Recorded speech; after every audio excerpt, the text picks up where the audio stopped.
cut. All right, we're live. Connecting of the cut. Cut. Hey guys, are we live? Trent, is that what you said? Uh-huh. We are? What? Hey, welcome everybody. I'm glad to have you with us. It's going to be a beautiful day here at the Acoustic Shop, where it's Thursday, and that always means New Guitar Thursday, also known as hashtag NGT. I just want to get that going. That's like TGIF, except it's NGT, New Guitar Thursday. I'm John here at the Acoustic Shop in Springfield, Missouri, hanging out with you for the next 7.5 hours talking about new instruments. Today, Hinckley decided that this was not important enough for her to stick around, and she has decided to do other things that are more important, she said. So now I have Dawson, who's going to be running the camera for you, and Trent, who has been allowed to have the control center and will be communicating with me and you, from me. I don't know how it's going to be, but anyway, Yes. He's going to handle it somewhere in the middle of that. It is going to be Trent hanging out with you guys here right now. Trent, who all is hanging out with us right now? Anybody and everybody. We got Vince, Jared Birdman, all the usuals in here. Otto's here, Peter Rayhill. Oh gosh, it's endless. We got everybody. We got Tress. Tress, correct. Is it Tress? Okay. Yep. Yes, we got them in here. Everybody's talking amongst us. Everybody's talking about Small Business Saturday. And some saying they I don't even know anything about buy. it. I don't even know anything about it. So Yeah. I don't even know anything about it. Never even heard of it. so far, no questions. But Is anybody like already got their plans for what they're planning on to buy right now? a few are saying it. None of them has said exactly what. You know what? If you say it on there, it's going to be something I'm going to take off the list for you to not be able to buy. That's how I'm going to do this. I'm just warning you. It's how I roll. I'm not really. I rarely go back through and look at the comments afterwards because most of you guys are mean to me anyway. Any important questions to get us started before I start talking about what we got going on here today? Scroll through those and let me know if there's anything showing up. Guess what, guys? I mentioned this on Tuesday. As of right now and all through November and December, we have just instigated and we've aggravated, we instated, that's the word I was looking for, instated 36 months, 0% financing. That's in 36 months of equal payments with no financing charges. So again, equal payments is awesome because then you know exactly how much you got to pay every month. You can pay it off early, but you have 36 months of 0% interest on all Martin guitars, $450 and up. So that just got started. I think there's banners for it on here. If you have any questions about that, give us a call, 417-720-1223, and we can help you with the financing. It'll be interesting to see if they can get that done because as of late last night, we have totally converted over our point of sale and inventory system. I don't even know how to log into it yet. Like seriously, I do not even know how to log into it to see what's going on. And they've been frantically figuring it out all day today. Jeremy made the move. He sent out a message says, we have disconnected from the mothership. From our old point of sale to this new one, and now it should, in the end, give you guys even more options. We're going to be able to open up some really cool things I'm looking forward to. It looks like we're going to be able to have a gift registry, which will be awesome for the holiday season. I'm doing that for my wedding. Do you know about that? For your wedding? For my wedding. Yeah, dang, you're right, you are. Yeah, that's smart, Jonas. No, but to be serious about that, I know that sounds silly, but I've been saying this for years, and we never been able to make it happen. But this year, you guys all know it. If you're a musician person, you got family that wants to get you stuff, they don't know what to get you. If you're a mandolin player, they're like, one of them pick thingies, and you're like, I wanted a tone slab. And they're not going to know that. But if you are able to, I think we're going to be able to set you up with a registry where you can be able to have for those people who are just looking for things for you instead of just a gift card. So that's going to be cool. There's so many new things that are going to be able to be opened up to the system. We're going to be able to work with more partners and more companies. It's going to be, in the end, it's going to be great. But bear with us over the next short run for these guys trying to figure out how to get things pointed to sale. Now, are you on the web? Everything's exactly as it was. There's no difference for you. It's just if you're calling in here or having to do it, there may be a couple little slowdowns. 90% of every transaction's worked exactly the way it was supposed to be. It's that 5, I guess I said 90, it's probably 95%. 5% of that's probably got a little bit of something going on. So, All right. Hal Jr. wants to know if we can play an E6D if we have one. do we have an E6D? I don't think, we do not. We have an E6 OM, I think we still have, right? Yeah. We played that last week. And an E6 slope shoulder, but I do not have an E6D, sorry. All right. And I honestly don't know when the next one will come. I have been getting inventory reports from Eastman, and neither E6s or E8s are showing up on any time soon. I do have some news for you, though, on LSHs. It looks like our shipment will be arriving earlier by about 5 days than what we thought it was. Now, that's barring any kind of craziness. So it does look like at the end of November, maybe before SBS, I'm not sure yet, but the LSHs will arrive. So we'll have 5 of them. So if you're wanting to get in on one of those, I think we only have 2 left. Is that right, Jonas? Or 1 left out of the 5? I think we just have 1. Jonas thinks there's only 1 left. 1 or 2, but I think it's 1. Okay, so we have 5 coming. There might be one of those still available. So if you want to put your name on a E20D LSH, please let us know, and we can get you all set up with that. MT wants to know, did the Eastmans come in? And then we also have a secondary question. How have the tariffs affected shipping and the availability of guitars in general? Yes. And yes. And no. Some of the Eastmans are here. There was a shipment yesterday, 2 days? Yesterday. Did it arrive yesterday or the day before? Yesterday. 120 pieces, most of which are for SBS. I grabbed a couple things that are not.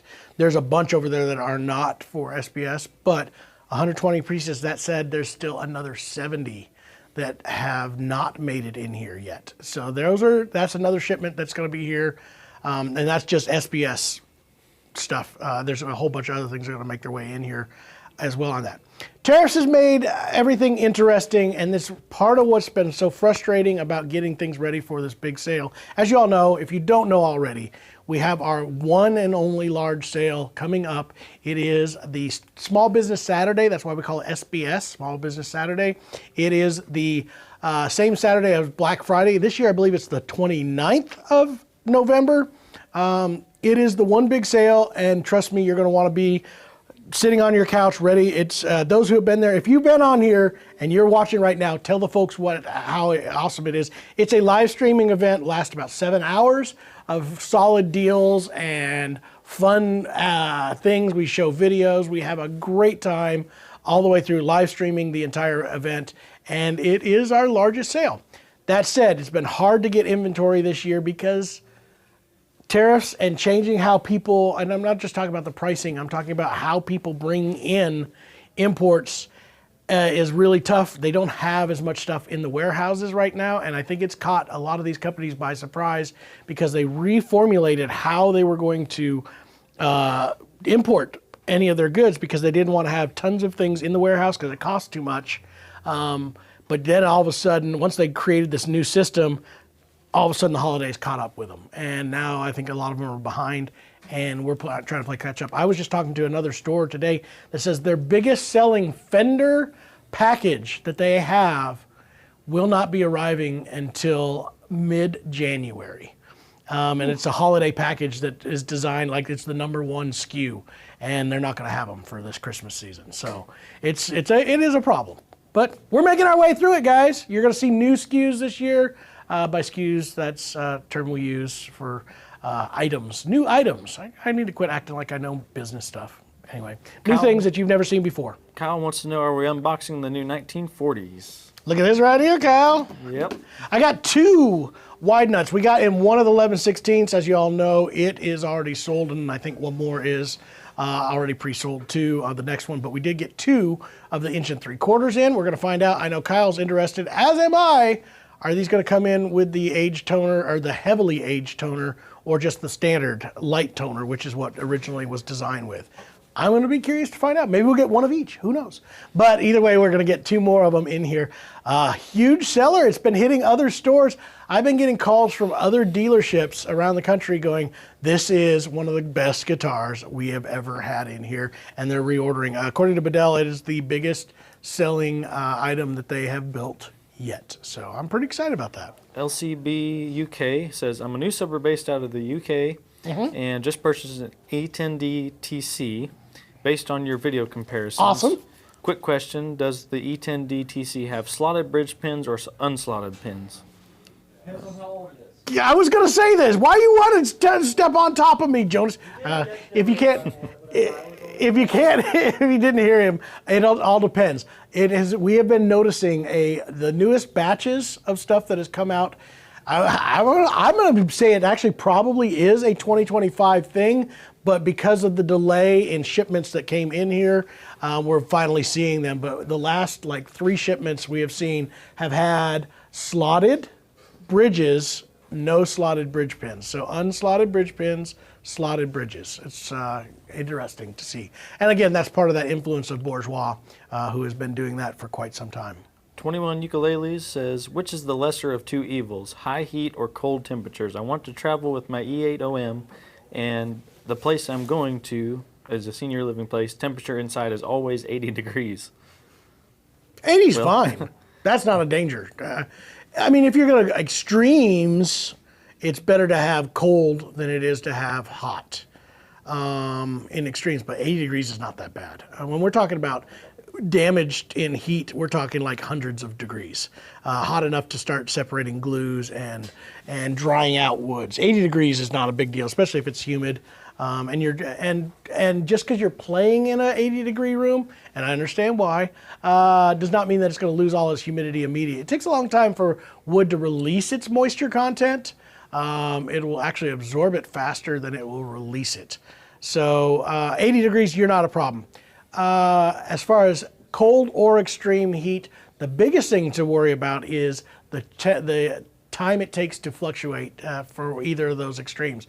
You can bring an instrument. I'm going to give you a bad example. I had to play, I don't know if you guys know this, if you followed, you know, I played banjo for preschool last week and brought my banjo, and I forgot it was in the back of the truck because I ran back here to do a live. Left it in my truck overnight. It was 40 degrees at night. I left it in the truck overnight, didn't realize it till the next day. Brought it inside. You know what, the first thing, my wife's like, you ruined it. And I said, no, I'm not going to open it. I'm going to leave it inside in its case and let it slowly build up. When I brought it out, there was nothing wrong with it. No changes, none of that. So one of the biggest things that will cause a problem is rapid temperature changes, whether heat to cold or cold to heat.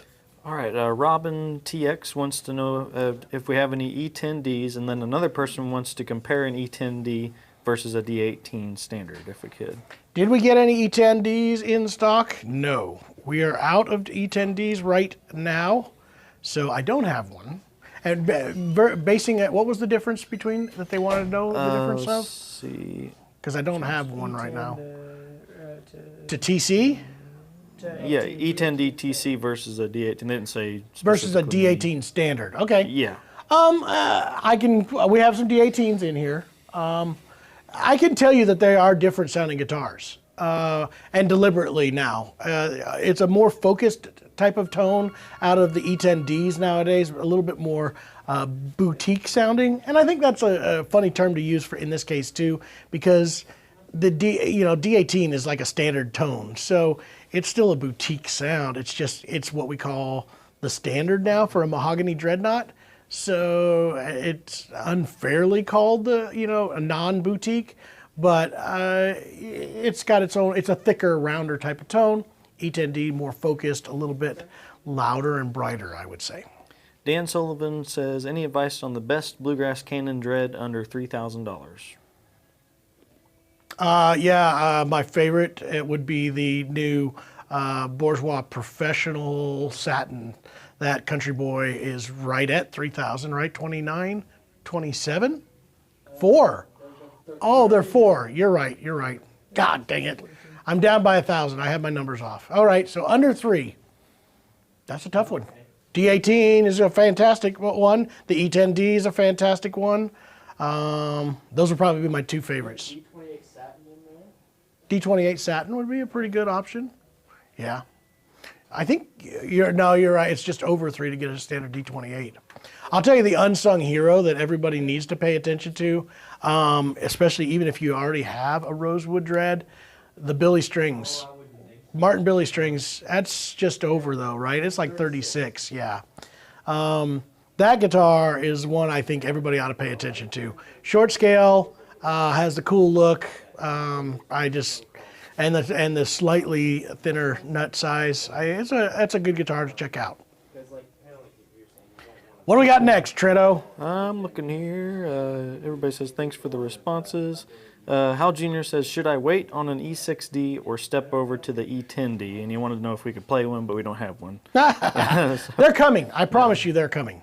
If I don't have one now, they're coming very shortly. And I'll have those within weeks. E10D versus an E6D. This is tough. I have both. And I love my E6D. But I will tell you, I have two different E10Ds. I have the first E10D TCs when that was an option. And it was the very first batch, and I have an E10D that was from before that. I personally am a red spruce or Adirondack spruce fan. I think you're going to gain a lot more power and punch and a lot more volume out of it. So in my opinion, I would go ahead and grab the E10. I know we've got at least, I want to say I saw a sunburst next door. Maybe it's just on its way. Maybe that's what I saw. I don't know. I just know there are some available in the warehouse. I didn't know we were out, so we'll just have to order some more. So yeah, if it were me, I would always tell you it's not that big of a difference in price. I would end up going with the E10D just for the Adirondack top alone. I'm gonna base this down because Jason's hanging stuff. I'm gonna shut this door so we don't have to hear it so loud. All right. Well, we don't have any more questions right now, so we can probably jump into those. Speaking of, this is a great guitar under $3,000. Not an Addy top, but these just came back in. I'm actually excited about this. I should have thought of this. The Country Boy Touchstone guitar, and this just arrived. So Thomas was just working on this and bringing it in. If you don't know much about the Touchstones, this is the guitars that Dana Bourgeois and his team voice all the tops, Sitka Spruce top in Maine, and then they are shipped over to Eastman in their workshop, and they have a different select set of luthiers that build only the Bourgeois guitars. Mahogany back and sides, has the 1'23" nut width, has the more V-shaped neck. Ooh, I like this. This is actually different than what we have seen on Bourgeois. This is the Bourgeois neck. Like, it is exactly now. That's awesome. Just came in. Dreadnought Touchdown. And this one I think comes in at $27.96.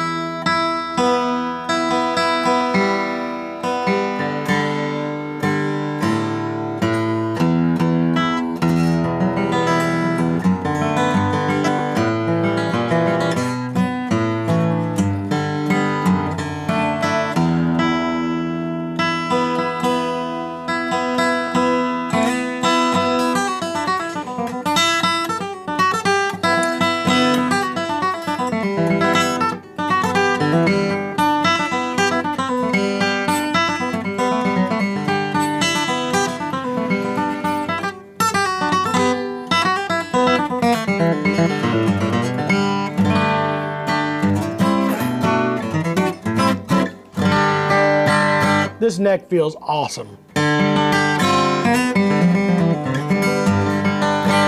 So again, hand voiced by Dana and his team in Lewiston, Maine. The tops are, they're vacuum sealed, shipped over, and then finished and built with the select luthiers in China. It would be in Bajau. Yeah. Bajau, I have to remember the town. Brian Trainer wants to know, he said, is the Atkin J43 your favorite J45 replica? What are your top three? J45 replica? Yeah, it is my top favorite. I don't think, that's probably it. I like that. I like that the new Professional sounds really good, but different. It's not a J45 style guitar. Obviously the E10 SS is great. I love the SSV. I own one of those and I really like that guitar a lot. But if you're really wanting a J45 sound, a true pre-war J45 banner sound, I think the Atkin J43 is the guitar. All right, and Jerub says, I'm a classically trained guitarist, and so when I play steel string, I'm mainly a finger picker. I love bluegrass, though I'm trying to get better with a pick. Okay. What is the advantage of tone slabs? So Tone Slabs or Blue Chips or any of those, that's one of those you got to experiment to understand. And it's first going to be the experiment of recognizing the gauge and feel that you like. But once you get into these higher end boutique picks, one, there is a tone difference. You're going to hear the initial attack has a different sound. There's almost like a high end attack of the pick that happens. There's a fatter, rounder tone to it and more volume. These are all generalities that are small differences that we all focus over time, but more so it's the feel. I want to say it's so funny because we've done pick variant videos and it never comes off to the video or me listening back to the video the same way it does in the room as a player, and I almost say it doesn't even sound as different to somebody else in the room that's listening to you do it. But when you are the one playing it, it's partly feel and it's partly the sound. So you'll hear both of those. It's one of those, once you experience it, you'll go, yeah, I get it. And even in Tone Slabs, there's 4 different materials now, I think, that they're doing. So, so far I like the Torlon the best. It's kind of become my all-time favorite as far as feel and everything all together. All right, Thomas wants to know, is that Touchstone Country Boy worth the extra $1,000 over the E6 or the E10D, in your opinion? Gosh, that was a tough one. Between the E10 and the E and the Touchstone, I would say definitely a huge jump even from the E6 to there. There's some things that you're going to miss. You're going to miss the Adirondack top out of the E10. But your feel and overall, it's going to be the feel and the little nuances that the Touchstone adds up. Tone-wise, gosh, that was a tough one. Because that was fantastic sounding. But the neck feels nicer. The tone woods are nicer.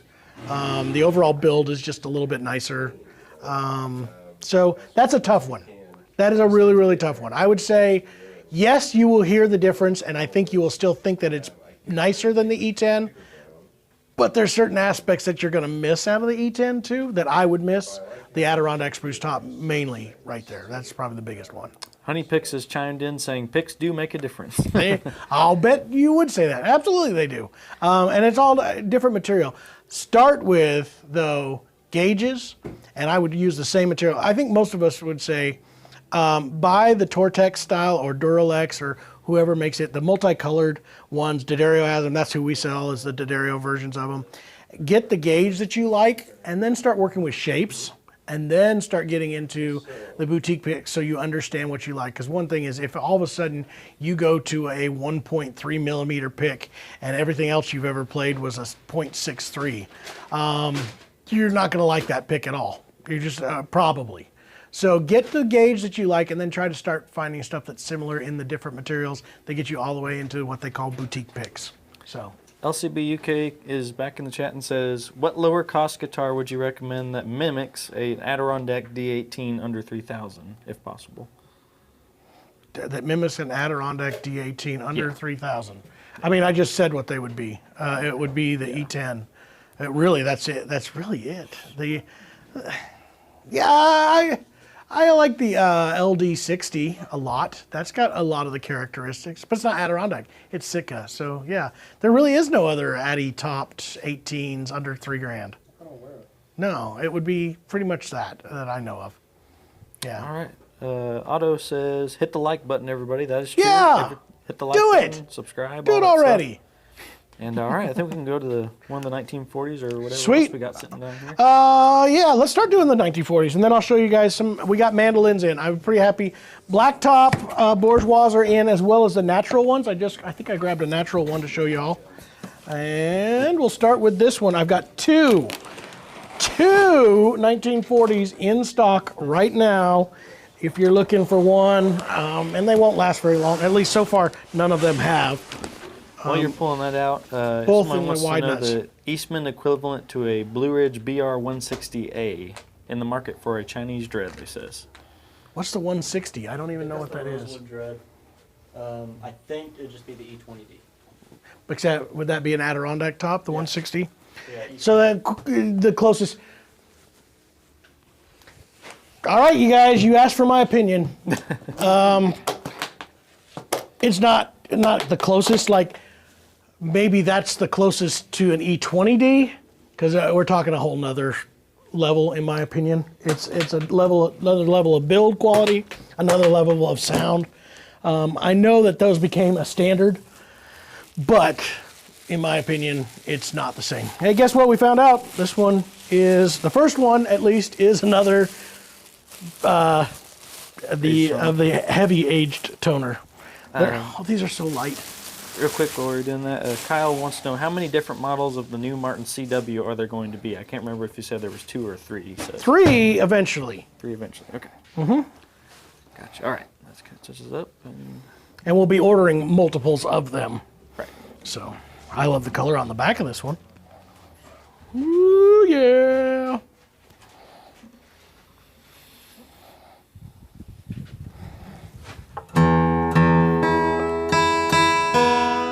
Every time.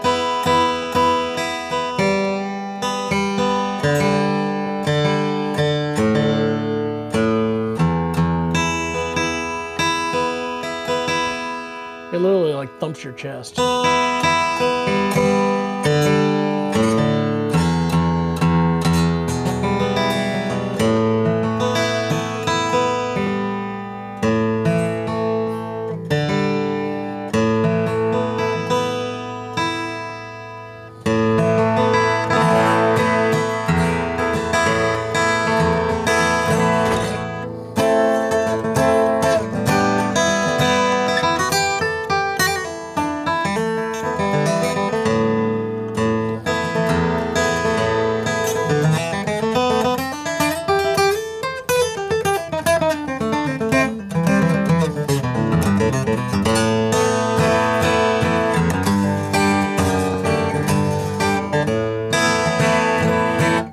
These guitars, every single one of them, just so good.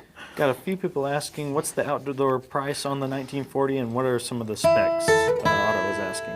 All right, here's what's awesome about the 1940. So those who don't know this guitar, this was based after, this is a project that I worked with Tom Bedell on with his tone optimization system. We wanted to build a guitar. He said he could rebuild any of their previously built guitars using science, using numbers of tone response and frequency response and build to those numbers. So we used my 1940 D18, and then I got to design further. So this has the tonal properties of that. It is an Adirondack spruce top. A very select group of Addy tops get to be used for this because to hit the thicknesses that are based off of our 1940, it's a totally different feel to that. So you have to get a stiffer top that allows it to be thinner to get the punch, the extra snap that happens.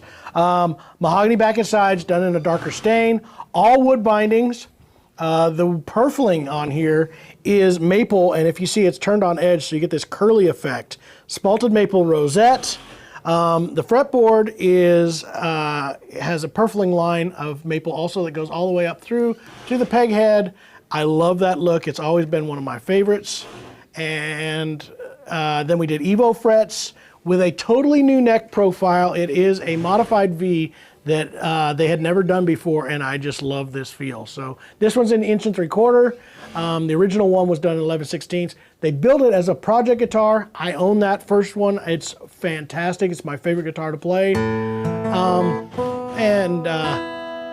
Now we have it also available as 1 3/4. It got turned into a full-on model for them and now has become one of the fastest selling Bedells.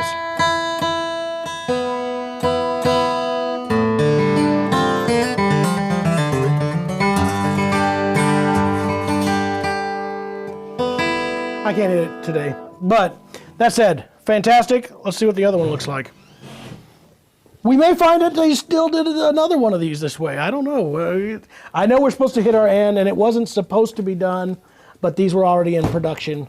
So let's see what's going on. LCB UK says, one more E10D question. Go for it. What Martin strings for bluegrass flat picking on the E10D TC, Monel, Retro, or Phosphor Bronze? Much appreciated. I'm a phosphor bronze person. I know a lot of people like the Monels and they like the Retros and all that kind of stuff. I personally, I like those tones, but in the end I go back to phosphor bronze almost every single time. That said, I'm also not adamant that they have to be Martin strings. I actually prefer the Dario and GHS. My favorite string out there is the GHS Signature Bronze. Not Signature, it's Americana now. It used to be called Signature Bronze. And I play it in a medium. So that's one of my favorite sets of strings, and it probably will be forever. I have yet to find something I love better. But I do love the XS's for pure longevity. That's awesome. All right, another one. Natural, the light one. This one's the way we wanted one. So I like that. I'm not going to say I don't like it. I definitely don't like it as much as I like this. And we do have a toner on it. So this is not a pure white one.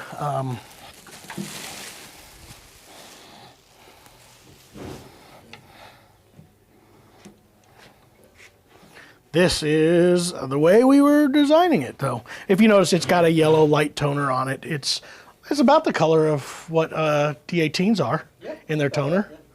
Yeah, I'd say that's about right. And they put a toner on theirs as well. In fact, it's actually darker than the one that's in there right now. So. Somebody wants to know how much the 1940s are. Oh, I forgot to say that. 5290. 5,290.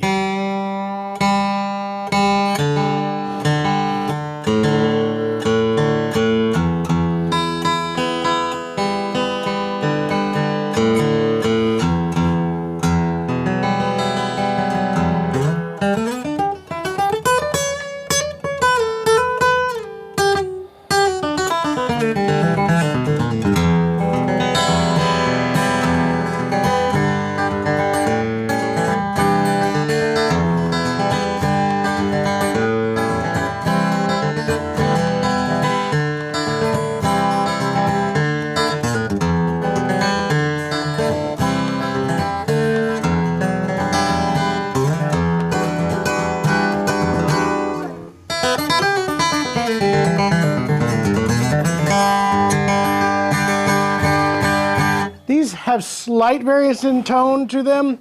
I know it's going to sound funny because I know I like the look of this one better, but I actually do like this one, for me personally, better. I'm betting Jonas will actually like that one a little bit better. That one has a little bit more boom to it, so a little bit more extra thump on the low end, where this one's a little bit more controlled, which is what I look for. I want something that has the low end, it's thick and rich, and it's only going to get bigger obviously as it plays. But I want something that's a little bit more controlled and less kind of boomy. And that's not to say that that's boomy in any sense of the word, but it's just got a little bit more of that extra rumble, where this one just has a little more growl. But both of them are just fantastic.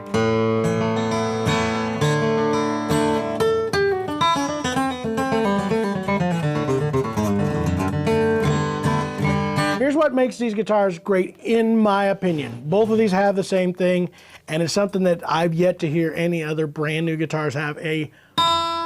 Tons of high-end crystalline top end, but it's round.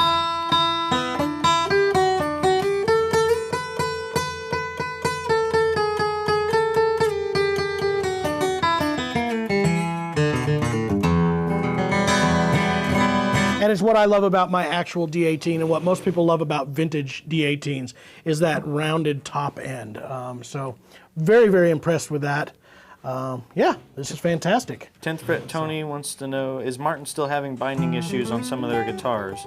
I was thinking about a CE07 until I heard some issues with the binding. I don't think they are. We have yet to see it in the time that we've been here, and we've sold a lot of Martin guitars. They claim that they have fixed it. It was a deal with both a glue that they were using and a celluloid that was shrinking at a different rate. They believe they have repaired both of those issues. I will also say that, in my opinion, the talk of that problem is a little bit exaggerated. Not to say that they didn't have a problem, but the percentage of people who blamed that problem as the reason why their binding started to come loose was a little bit off, because a lot of it I'm starting to notice as people who just purely don't take care of their guitars like they ought to. So Yeah, that's in my opinion. That's again, you can take that however you want to take it. But I know there's people now that are seeing some of these binding issues that they're having, and it's usually due to not having it humidified. Anytime wood expands and contracts, it will be at a different rate than plastic does, and at that rate, it's you're going to have a separation. Something has to give, and I'd rather it be the glue than either the plastic or the wood itself, because at least you can retack that on there. So that's, but there was a shrinking time period where it wouldn't shrink, or it would come back in and wouldn't stretch to be back in there because it was shrunk too much. They believe they have fixed that. I have not seen it since then. Kyle wants to know, what's the biggest tonal difference between the 1940 and the 42T and the feel? What's the difference from The feel? Yeah. This feels, I don't know. I love this feel. It's the BG42 is a fantastic guitar. It just is. But it doesn't have any V shape to it at all. It's going to be round and smaller, even though its width is the same.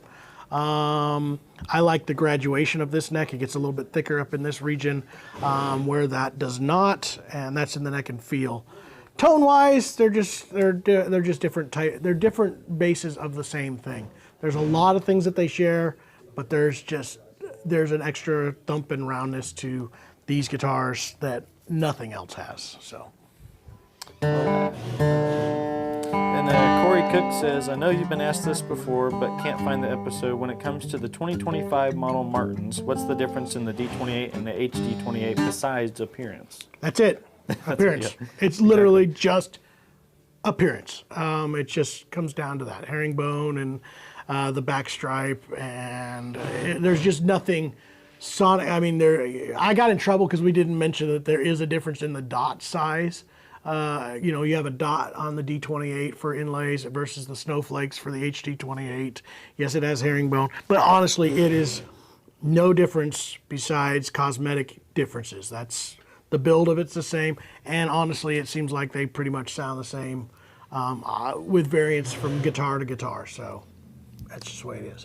All right, that catches us up. People are chiming in whether the 42T or the 1940. And yeah, so do we have a mandolin over there again? You won't go wrong with the 42T. Trust me, Yeah. it's an amazing guitar. It's a slight difference in the same vein. There's a wooliness, I keep describing it as that in the 42T. It's got a different kind of cool feature. Overall, very similar guitars. This has a little more thump to it, a little bit more power. Both fantastic. They're just both great guitars. So I would say, yes, go with the one you like the look of, and then slightly the tone, or the feel. The feel is different. Listen to that.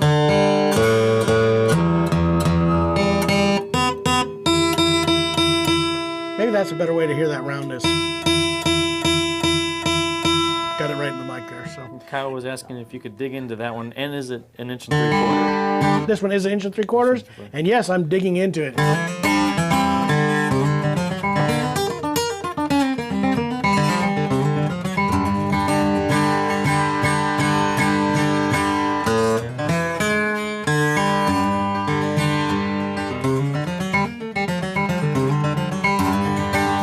Yeah, I can dig into it. I was giving it all I had right there, and it didn't say, no, stop doing that. The Flowertron says, I went to my local guitar store and played a standard E1D against a Satin D18. The E1D held its own, dare I say it, projected more than the Martin. Is this generally the case? Amazing value. Definitely stand its own. There's variance, and it all comes down to your personal taste on that one. It could have been strings, but it could have been a lot of things.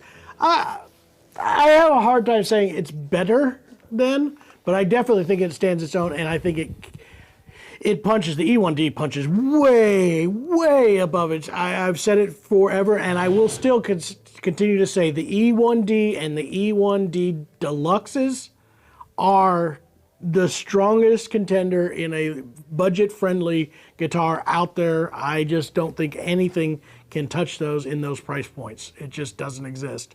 I think they're you're going to be able to play a guitar that should be a $1,500 guitar.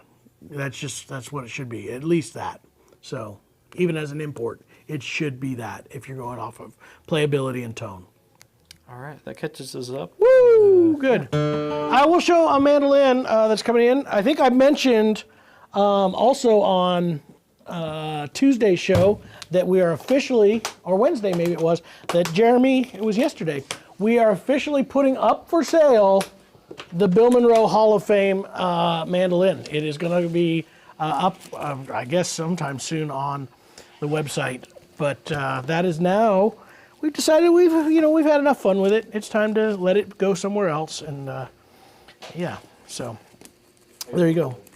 That's a fantastic mandolin. Jeremy was just talking about today. He said it's the one instrument that if he could take it home, that's the one he wants. It's his favorite. All right, look at that top. What? Wow. Look at that. They always say the reason why these are a little bit pricier than the black tops or the new Sunburst is because they have to use the most premium woods for them, the tops especially. So this is an M5F.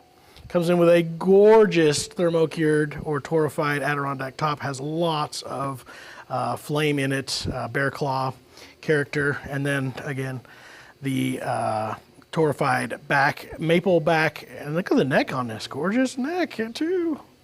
What? Bill says this is breathtakingly beautiful. It is, absolutely. Ah.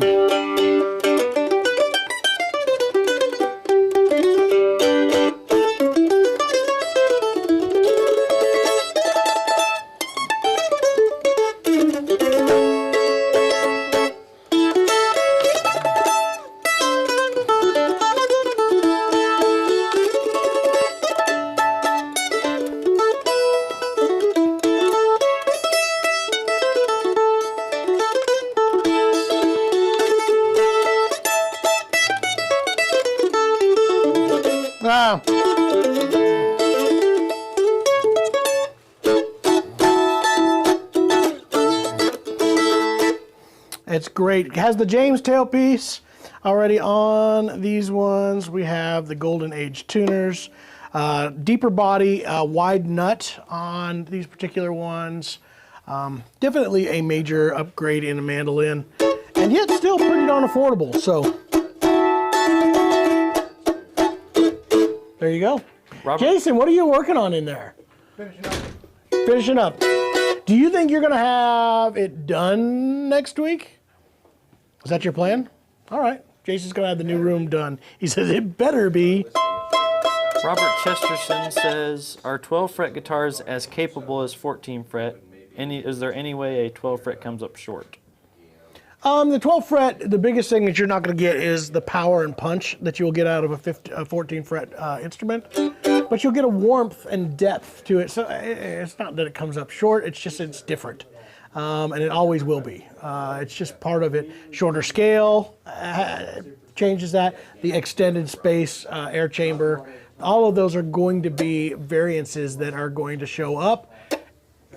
Yeah, like I said, usually a 12 fret is going to be a little bit less desirable for flat picking or speed picking or anything that's got more power or need for power. But if you're wanting a clear, a beautiful, round type of tone, 12 frets tend to actually be an advantage for you. So, all right, that catches us up again. Everybody's saying that's a Good. gorgeous mandolin. it is. So guess what, guys? Tomorrow night, Sam Bush Band here in Springfield. You need to get your tickets. I'm going. I'm trying to decide who all's coming with me. Are you going? I'm not going. You're not going? No, I gotta go play a barn dance thing. Ah, you're gonna miss out. I am missing out. You are definitely. Who else? Who are you pointing at? Dawson, are you going? All right. It's time to see a legend. I'm trying to decide which of my kids is gonna go. I think Everett's gonna come because he wants to see Wes Corbett play banjo. Awesome. Of course, Sam. Stephen Mojan will be here tomorrow. Actually, I think he's going to come visit us and do some cool stuff. We're going to be doing some filming with him. Maybe we could talk Sam into being here too. I don't know. But either way, yeah, checking that out because that's going to be a great show tomorrow night. Still lots of tickets available, so make sure to support because we don't get to see legends come to Springfield very often, and I really hate to see this not get just packed out. So definitely, that's great. 36 months of 0% financing available. We're getting some more stuff in. I think there's a D18 Sunburst that came in. Oh, we were going to show that one too before we leave. The custom shop. Someone was asking what the grommets are. Those are rubber grommets to mute the overtones. Yep, we put all those on all of our mandolins. That's not the way they come from factory, but we add those as an add-on that you get from the acoustic shop. Makes a big difference, and we do sell those now. We do have packages to be able to sell those. I'm gonna come right back out here. So, and my buddy Jonas put new strings on this. This is our first custom shop D18, which is absolutely fantastic. Different. It's gonna be a different sound than the 40s, but Adirondack spruce top add-on. This one will have the long saddle that is pocketed, so you can put a transducer in it.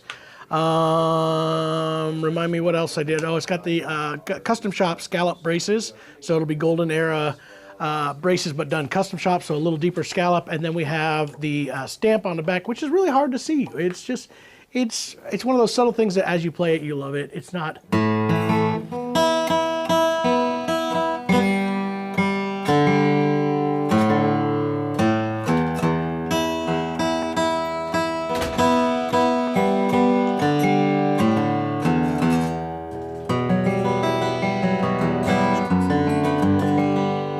Fantastic too.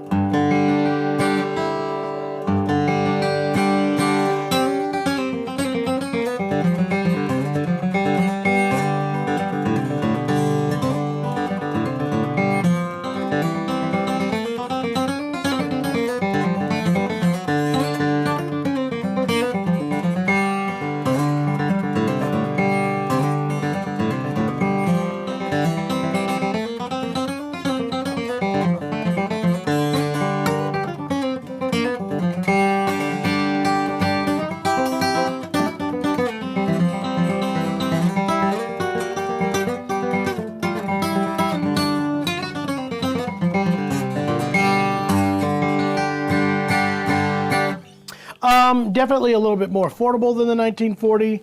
Has a lot of the character. Again, we're talking about Addy top D18 style guitars. If you want to kind of almost get there, I think this is a great option for you. All right, that kind of wraps it up for us. Yay! Oh, real quick, Jerb wants to know, how would you recommend someone start learning bluegrass licks / guitar if you don't have access to private lessons? Yes, yeah. There are, excuse me, so many options now. I mean, I just went for a long period of my career without any lessons. I eventually got some, but it was just working off of albums. There's so much technology to slow down albums and work on those. You got so many videos now. I'll tell you a cool thing that I don't know if everybody knows. YouTube has the ability to change speeds inside YouTube. So you can actually slow down video of guitar players and kind of learn some stuff from them. So that's a good place to start. Great books, great videos out. There's a lot of instructional courses, and there's a lot of online instruction. So there's really no end to it. You do not have to have a private instructor to be able to succeed. There's so many avenues now that even I didn't have learning to play, and I wish I did. So. All right, I think that kind of wraps it up for today. Do keep commenting, folks, and we'll see if we can answer your comments at a later time. But thanks for joining us, everybody. Like the live stream, subscribe to all that stuff, and yeah, we'll see you Tuesday. That's right. We'll do it. Bye, guys. Hope you had fun. I had a blast. Buy some guitars and banjos and mandolins. Help these guys figure out how to do the new point of sale. That would be even better. I'd appreciate that. Anyway, we will see you guys next week, like you said. And yeah, bye-bye.